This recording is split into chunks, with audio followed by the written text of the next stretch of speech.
was, standing shamefully in a courtroom, surrounded by demons on my left and angels on my right.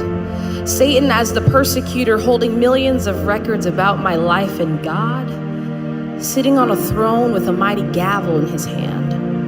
I had no lawyer.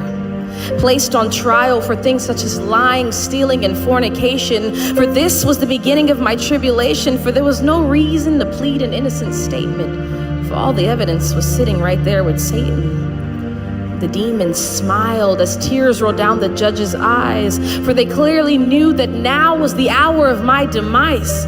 But wait. In came a light shining so bright that the demons, smiling, suddenly jumped with fright. And the man that walked in that night was none other than Jesus Christ.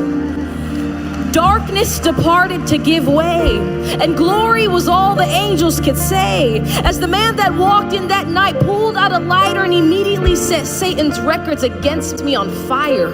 He took the sentence file and erased my name, looked at me in the eyes and said, "Daughter, I'll take the blame." Handcuffs were placed on this man and he was thrown to the ground. The entire courtroom gasped at this horrendous sound, and the sudden seized the beat of his heart. The man that walked in glowing had now become dark. I did this to him. My lying, my stealing, my cheating, and he took the pain and spent 3 days in the hell that I was to go to for eternity.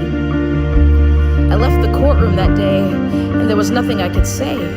I was found innocent, for Christ handled the debt that I was to pay. This type of love is more than you could give to a girlfriend, boyfriend, husband, wife. This man died for me.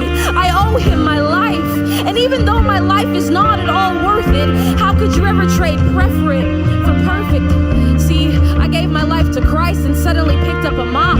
The lying, cursing, cheating, all that had to stop, because my life had been bought, and it'd be a shame to sit there and do nothing but let it rot.